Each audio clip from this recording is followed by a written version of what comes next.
Hi everybody, this is Alchemist2 and I'm back again with another movie review. I just recently finished Mayan Prophecies 2012, and believe it or not, this small book, don't be deceived by this because it's really quite dense and heady, and it's very detailed about the prophecies that it goes into. And I learned something. There's something called the Schumann resonance, and if you're a physics student you probably know what that is, but Schumann resonance is can be equivocated to the planet's heartbeat. This is in brain waves as well, and of course they are saying that this resonance will be thrown off in 2012 with the shift of the planetary poles, the north and south pole, magnetic poles of the planet. There are a lot of theories suggesting that this will not occur. There are some theories suggesting that Old Faithful is moving into the red zone and it will erupt and a lot of people will die tragically because there's just nowhere for the lava to go. But you can say there are a lot of prophets who preach gloom and doom, and the Maya, barbaric as they were with their sacrifices and their understanding of this high supreme God, they didn't have polytheism like the Greeks did or the Hindus. They just had a concept. They had concepts of gods, but they had a concept of a supreme being over everything, this entity, and that's who they sacrificed mainly infants to for rebirth and renewal, because they thought that the blood would appease the god. But despite that barbarism, they were very advanced in their understanding of measurements and concept of zero. We would not have our zeros had there been no Maya. And there actually there are a lot of people, I believe in Mexico, Central America, thinking that there are Inca as well, in Peru and in South America. There are people that can claim Mayan heritage, so the Maya really aren't dead, so to speak. They say that they disappeared, but I don't think this is possible, because of when the conquistadors came, they intermarried. Well, they forced them into marriages, and Christianity came into the religion of the Maya, and it actually goes into that. And the prophecies, I thought, were very uplifting, because it doesn't talk about death, destruction, and annihilation, obliteration of everything that we know of and all that is. It's more about we're moving into an age of knowledge, as they say, and this, I think, is very reassuring. And this is actually what I thought all along, and Greg Braden goes into this. If you know who I'm talking about, he actually has a website. I'll list it in the link.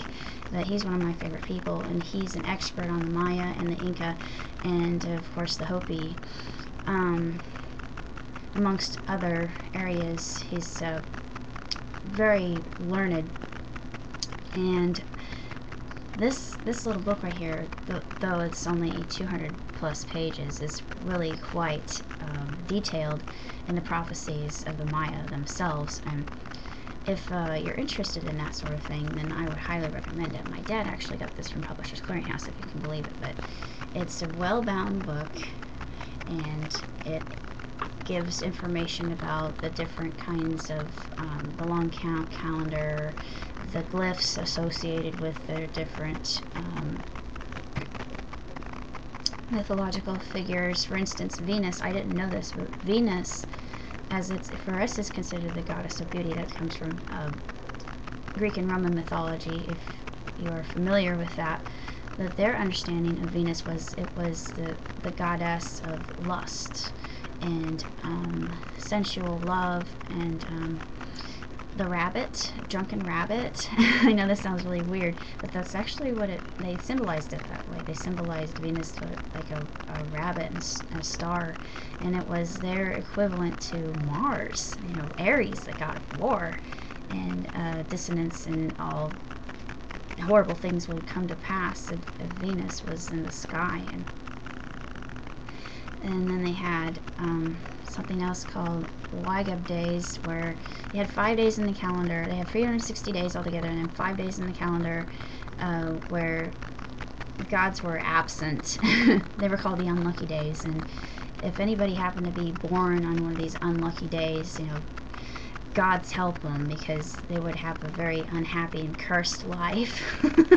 I would not have wanted to have been born on the Wagab days, but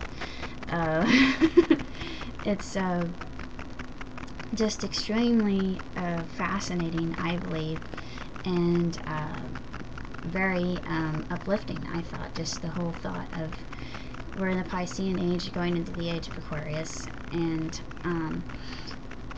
the word apocalypse itself means thinning of the veil and revelation, and it's not something to be frightened of, or sure, there are a lot of things that are going to happen naturally that are scary. That it's just the manner of which, think about gravity and the pulling on the planet, and everything that will occur. That, if you understand the basic physics, but it's really nothing to become too terribly leery over it. It's nothing to be afraid of, and don't listen to the other people say, "Oh, I'm just near." Come on, please, really. But for all of those who think the latter, the worrywarts of the world, I really recommend this book, because it gives you all the information that you should know about all the prophecies. And I was trying to remember how many prophecies. No, that's the index, I believe.